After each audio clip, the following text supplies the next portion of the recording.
evening, everybody, and welcome to Museum of Goa.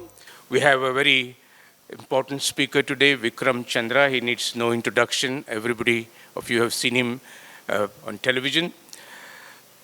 He is going to speak about how the television news in India is sliding down, is sinking. I think we virtually live in the times of sinking today. It's not just the television news which is sinking, but there are many other aspects of our living in politics, in religion, and many things are sinking. So it's the age of sinking, actually. Vikram Chandra is, I would consider him as a kind of a conscience of Indian journalism. He's a pillar of the conscience of Indian journalism. He has still maintained his whatever in the sinking times, he still managed to keep journalism afloat. Without much ado, let me invite Vikram Chandra to talk about the sliding of Indian television news. What I really want to talk about are two things. One is what is happening with television news, because that's a question a lot of people ask me about. And secondly, the reasons why I try to find an answer on finding the solution, finding the way forward. Because it's one thing to keep on complaining and saying something terrible is happening all around us, and it's another thing to try and say what will replace it. And in our present world, as things are going wrong, quite often technology is proving to be the solution. And that's what, to some extent, we're trying to do with Editor-G. If virtually everybody you ever ask says television news is sinking and is unwatchable, why does television news continue to go on that path? Because, quite frankly, I agree with that view. Many years ago, 30 years ago, when I was deciding to get into the field of journalism, if anybody had told me that this is what the industry you're joining is going to end up as, I wouldn't have done it. I'd have been too ashamed to do it. When I switch on the average television news channel today, I feel, well, you know, a lot of what is said every evening on television news is the sort of stuff which would get you arrested for hate speech. Just 8 years or 10 years ago, will literally be considered hate speech. But that's what happens, and that's what continues night after night. And you've got to ask your question, why is this happening? So before I come to where I think the future is and the rest of it, let's spend a little time trying to understand why. Because let's face it, a lot of really good journalists are there in television news and in the rest of mass media. And no one really goes and says, I'm going to become a broadcast journalism because I want to shout at people or get them to shout at each other. It's not really what you set yourself out to do.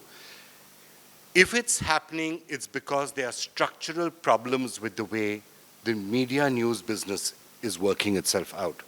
To some extent, this is a reflection of trends that you're going to see everywhere in the world. Linear television. I'm going to restrict myself largely to television news. It's an area that I know better than print. And I also don't think print is in as bad a shape as television news is. When you open your newspaper every morning, okay, you may disagree with certain things of it, but it doesn't come across as sounding, it doesn't make you start feeling like tearing your hair out and saying, what's there? Television news can make you feel that way. So why television? There is a structural problem that is happening with linear television everywhere in the world. You're not going to be having the entire concept of having a particular television channel that is beaming into your homes from either an antenna or from a satellite is an anachronism.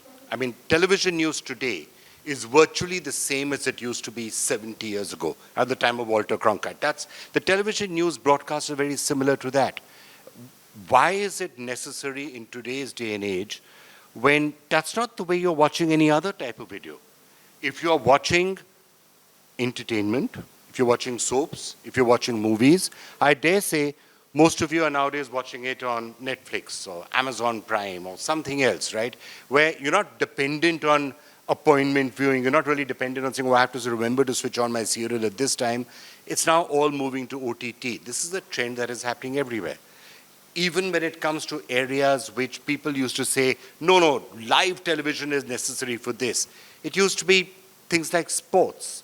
But frankly, even sports right now is almost entirely coming to you on on OTT. So whether you're watching it on Hotstar, whether you're watching it on Star, it's virtually the same experience.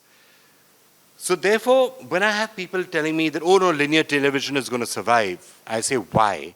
They say, oh, because linear television is where I'm watching television news. And I say, really?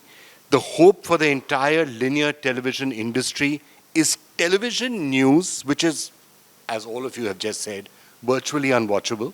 So clearly there is something wrong here. So reason one for why television news is going to continue to slide is because linear television itself is going to slide. But there's a second problem, and that's a problem especially in India, which I think it's very important for everyone to recognize because it's something which is often not factored in. And that's the business model.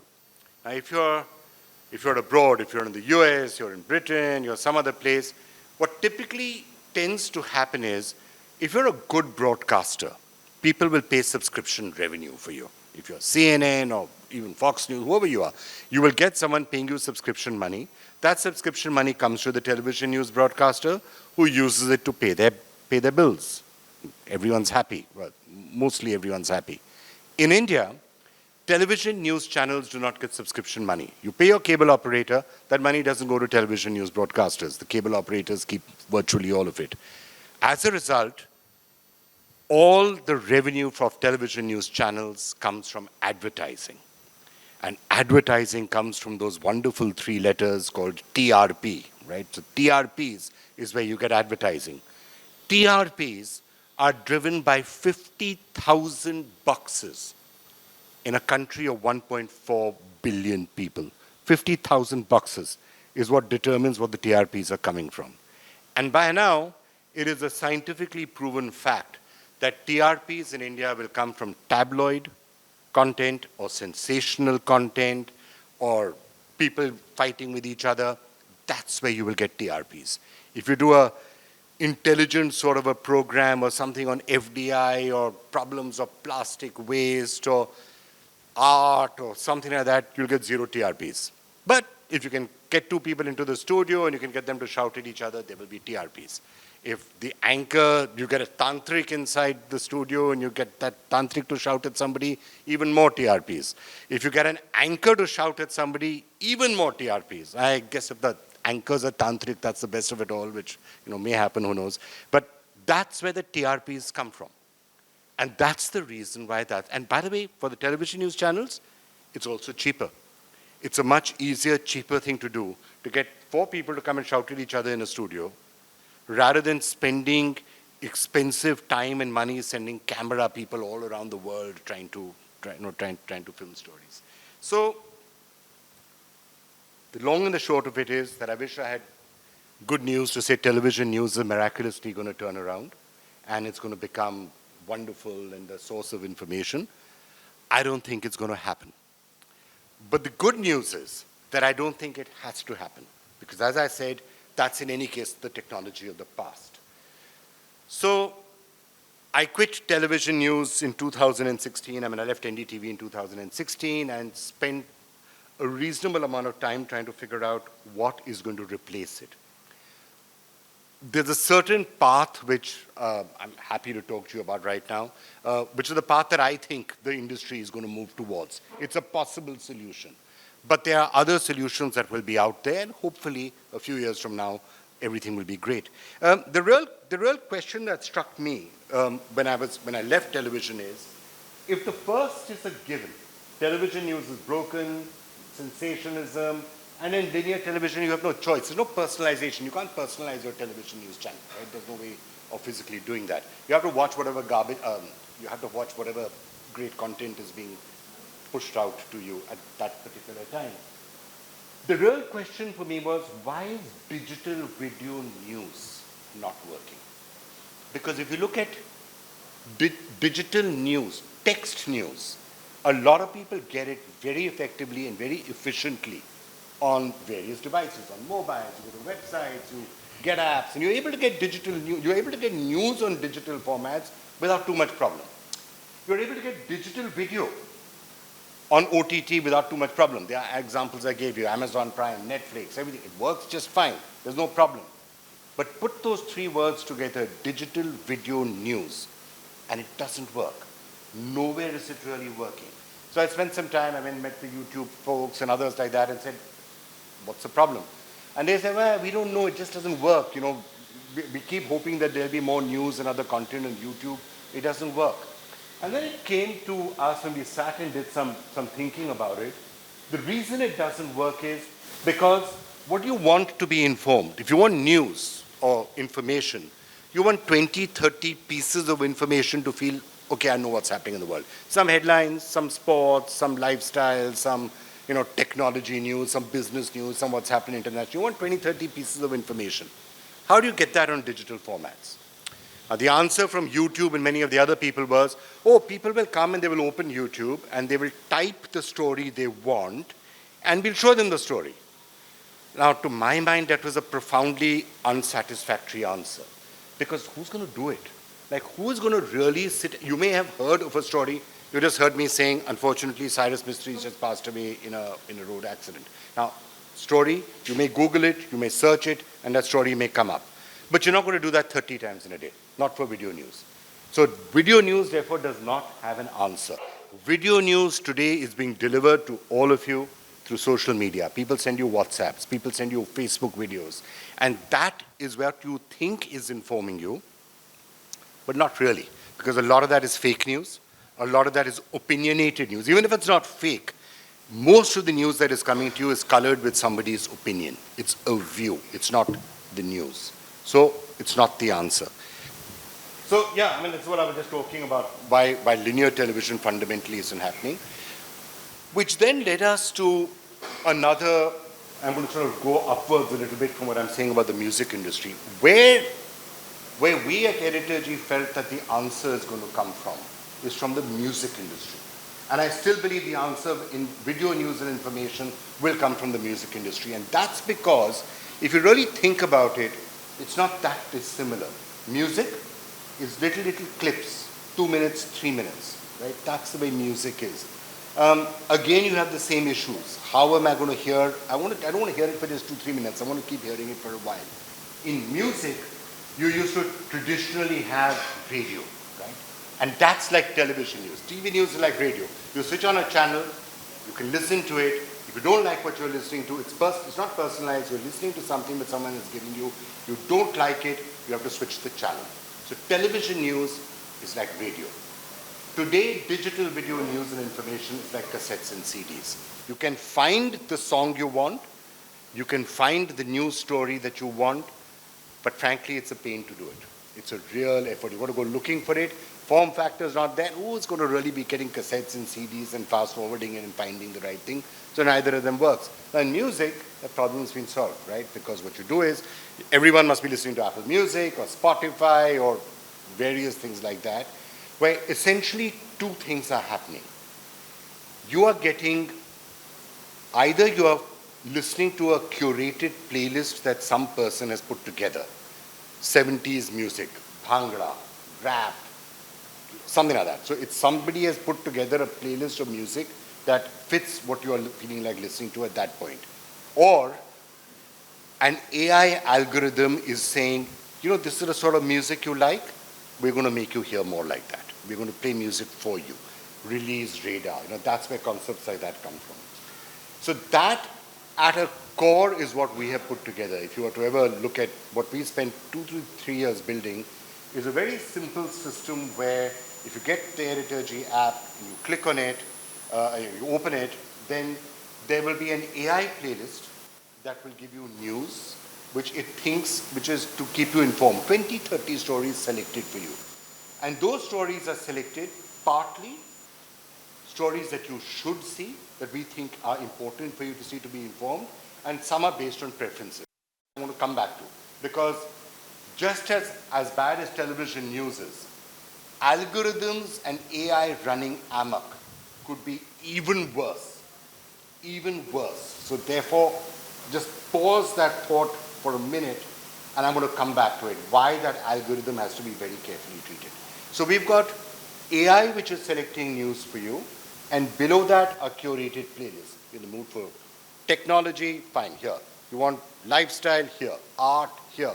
You want international headlines? Here, international headlines. You want sports headlines? Here, sports headlines. So you use playlists to deliver video news to people. So that's, I think, an important direction in which the entire industry is going to move. The other important direction which I think the entire industry is going to approve, and this is something which I really want to leave, maybe get a debate started on this, is this entire question of a pipeline versus a platform. And just bear with me while I take you through this, because in my opinion, I could be completely wrong. I think in the next 4 to 5 years, in the media industry, you are going to see an overturning of something that has existed for 100 years, in fact, 150 years. And that is, all businesses traditionally have run as pipelines, and the media business is no different. By pipeline, I mean, you have a media company which says, I'm a big shot. I'm Times of India. I'm Aaj Tak. I'm NDTV. I'm Republic. I'm whoever I am. I'm the big shot. I'm a big media company, and I control my user. I have a pipeline to my user. To experience my content, the user has to come to me. Read my newspaper. Watch my television news channel. Download my app. Come to my website. Listen to my radio. You've got to come to me. I have a pipeline to my user. And the power of a media company is driven by how fat that pipeline is. Why is that fight for TRPs? If I have lots of TRPs, I have a fat pipe to my user. So you want to get my users, you got to come to me. Give me ads. Why is it that I'm bothered about subscribers? It means I have a fat pipe to my users. So you got to come to me, right? Same with true with, you name it. Everything has been based on the pipeline that you have to the user. But if you look around you, that's not the way most other industries are behaving or functioning anymore. Let's take some examples. The hotel business. You used to have a pipeline. I have so many hotel rooms, right? That was the pipeline that you had to your consumer. I am the Taj Group. I have so many hotel rooms. I'm Marriott. I have so many hotel rooms. How many hotel rooms does Airbnb own? The answer is 0. How many restaurants does Zomato own? 0. How many cars does Uber own? 0.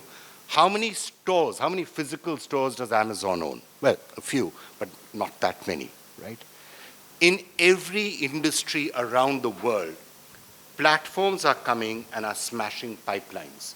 There are virtually no industry that I can think of where a pipeline business is able to compete with platforms on a sustainable basis. And the reason for that is all it takes for a good platform to do is to figure out how do we get the protocols, how do we get the network, how do we enable the sharing of information, how do we enable people to build on what we have built and use network effects. So the more people you have, the network becomes stronger, and it's very tough for any one big company to come into it.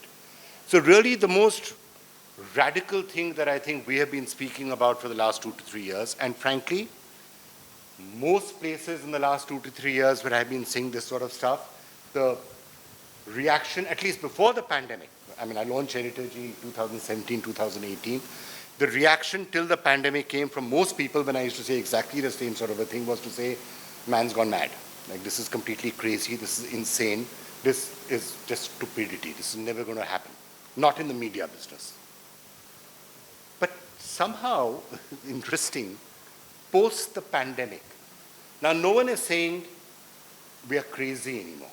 Now people are saying, time lagega, maybe 2-3 years, maybe this, but they're willing to think about it, they're willing to experience it because they have seen how in the pandemic, suddenly you can go from physical to digital overnight. How suddenly entire industries can be wiped up and new industries can come up. And all of it can happen overnight. So a radical prospect like this is not, I think, as crazy as it sounds. I don't know how long it will take. It could take 2 years, it could take 4 years, it could take 7 years. But the day will come when a platform in the media business will replace the traditional way in which media is done. And I don't think that's necessarily a bad thing entirely. Now, How does that fundamentally work? How do you use um, AI and platform theory to do this? I mean, really, if you visualize the way platforms work, it's like this. You are really the person sitting in the middle, writing the code, writing the protocols, figuring out how things can come in, how is information being distilled, how is information being put into playlists and pushed out. That's your main role, the user experience for that. Content, yeah, the content can come in from editor G, but we're very happy to take content from anybody who is a partner of ours. So we can sign up with partners and we can say, come on, put put the content in. So, Dr. Kerkar, art, why not? Let's have art content. Let's have any content coming in. So you can take content from virtually anywhere who's a partner, plug them into this and saying, fine, let's have your content. You can get influencers to add their content. You can get anybody whom you want to put it inside. And the important part about the platform, and this is really the crazy part of it, because everyone will look at you, whether it's a venture capitalist or an advertiser or a brand, will look at you and saying, but how many downloads do you have? How many users do you have? And it takes us a lot to say, assume we have 0. Why is that a problem? So assume you have 0. Why is it a problem? Because as long as people are experiencing and watching it, whether they're watching it on social media, whether they're seeing it on Telegram, whether they're seeing it on the partner apps, it should not matter. Philosophically, it should not matter. You would be astonished at how fast it would happen. Why? Because we are plugged into things like Glance. We are plugged into things like Airtel Thanks. If you guys use Airtel, then Airtel Thanks will have our videos running on it. So that's per month, by the way. 9 billion impressions per month is the sort of people who are being exposed to that content, which is why distributed distribution essentially works. But I'll save you all of this. But the real excitement in this, and then I promise to shut up and throw it open to questions. The real excitement, I think, from my point of view and our point of view is, within a year, actually within 3 months or 4 months, the technology is ready. I'm happy to do a private demo if anybody wants. We can enable anybody to create their own video news channel. Anybody. Now, there's certain elements of danger in that you want everyone's going to run around having their own video news channel. How does that really work? It's not quite as wild as it is. We are starting this off with just select partners, where what we do is with Editor G, you can create your own news list. We do 150 video stories a day. All those stories are available, and you can assemble them into whatever you want, and you can record your opinion. So this is you can become an anchor person. You can add your own anchor links. You can add your own opinion to stories. And then you don't need to have Editor G or anybody else. You can then directly share it on your Twitter, on your email, or Instagram, embed it in your website or whatever.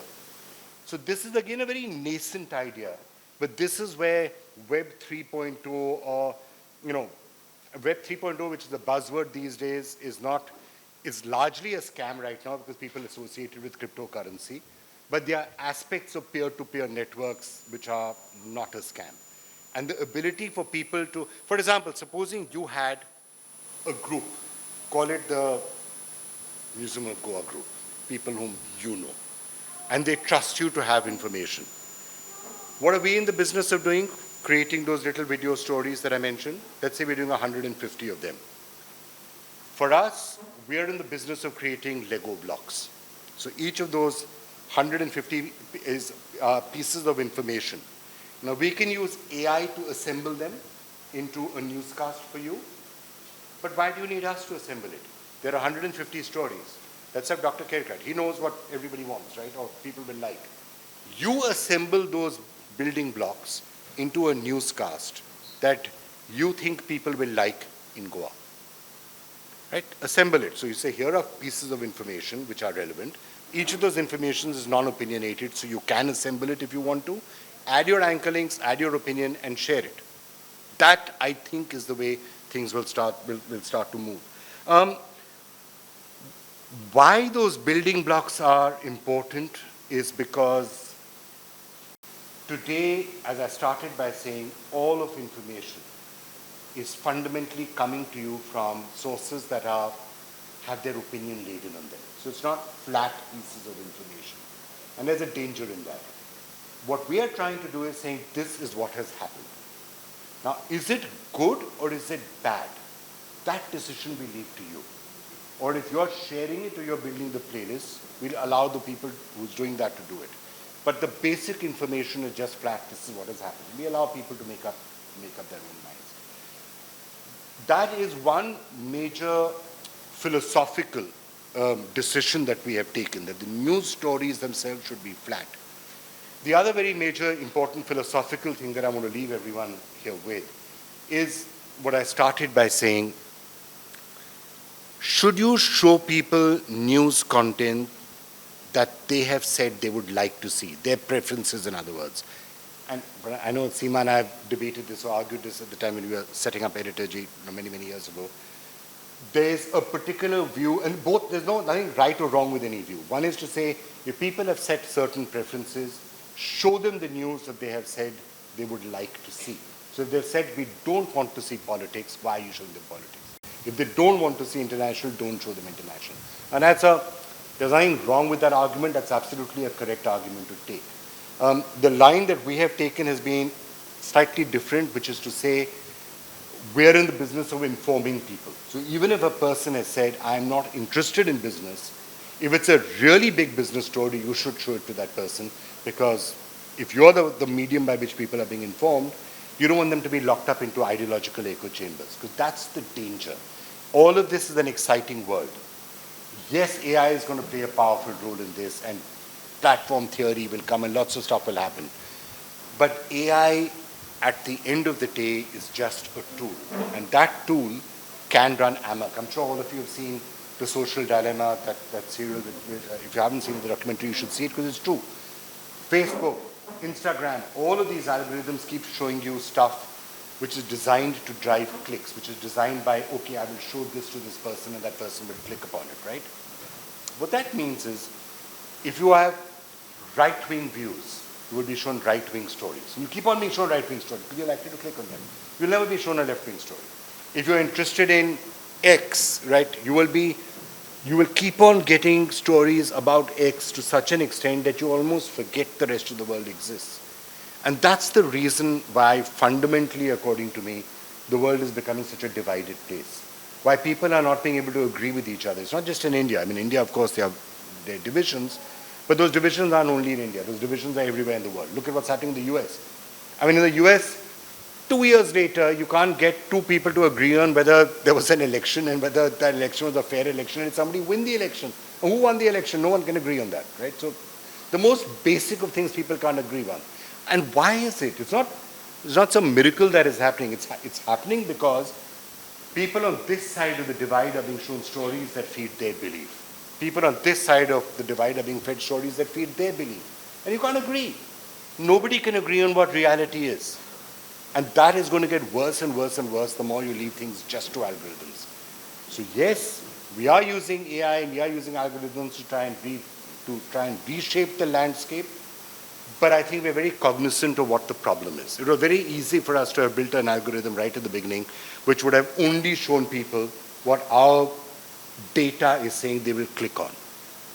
And I can tell you our traffic would have been 100 times of what it is right now. Not double, not 10 times, 100 times.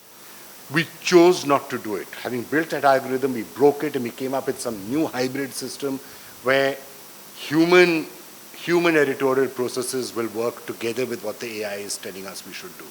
And I still think that is going to be a path forward.